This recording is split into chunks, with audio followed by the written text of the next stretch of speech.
So a suicidal transgender who hates Trump's Christians and Jews shoots up kids at a Catholic school, and the media wants to take away your handgun. So how are we supposed to protect ourselves from trans shooters? The media is bad at pattern recognition. We aren't. Just 2 years ago, another trans 20-something walked into a Christian school in Nashville with a rifle and shot 3 kids and 3 adults. They buried the manifesto and locked down the case. We've seen trans shootings in Colorado and in Maryland. They even shot up an ICE facility in Texas. And it seems like half of Antifa's trans. A couple of they-thems just got popped for firebombing Teslas. The mayor of Minneapolis says, you can't say that. Anybody who is using this as an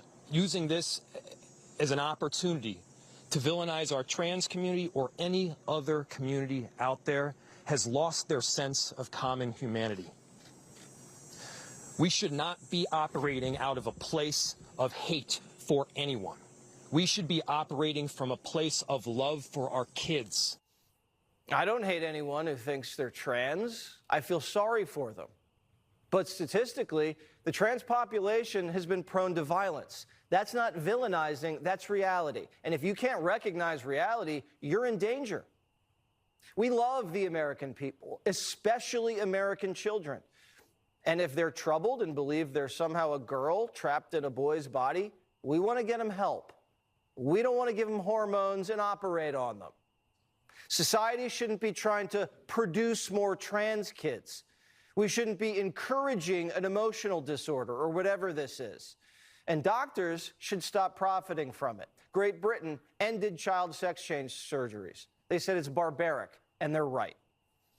And politicians should stop elevating the trans issue like it's the civil rights struggle of the 21st century. You see it all over Minneapolis. Minneapolis will continue to be a safe haven for our trans community. For being a safe haven for transgender individuals. We have sued them for gender-affirming care. Yes, we are not going to scapegoat our transgender community.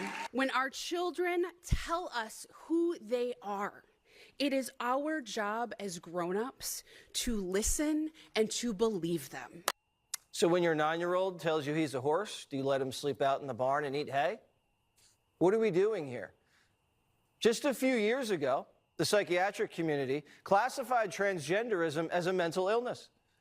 Then doctors went woke and removed it as a condition, and now millions of young Americans are identifying themselves as trans and getting high fives. When someone has an illness, we should treat it instead of affirm it.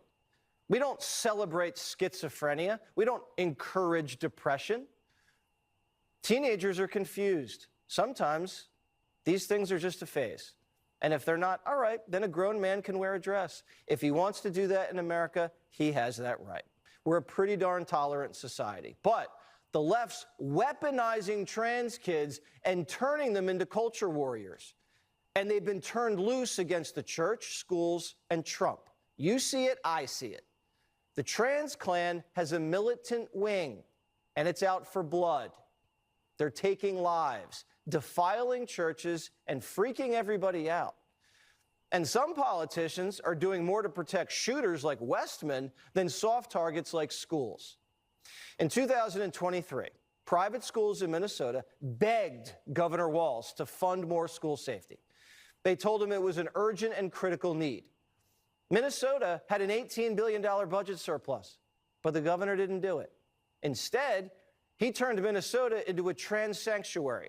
And his attorney general, Keith Ellison, sued Trump so they can keep castrating little boys. Tim Walz failed. Our leaders keep failing us. They failed us during COVID, on trade, on immigration. They say they care about kids, but they locked them down and oversaw an obesity and chronic disease epidemic. And now there's a growing trans epidemic, and they won't even admit it. Just like crime. They created a crisis and then lie about it and blame you for not being compassionate. But their fake compassion is getting people killed.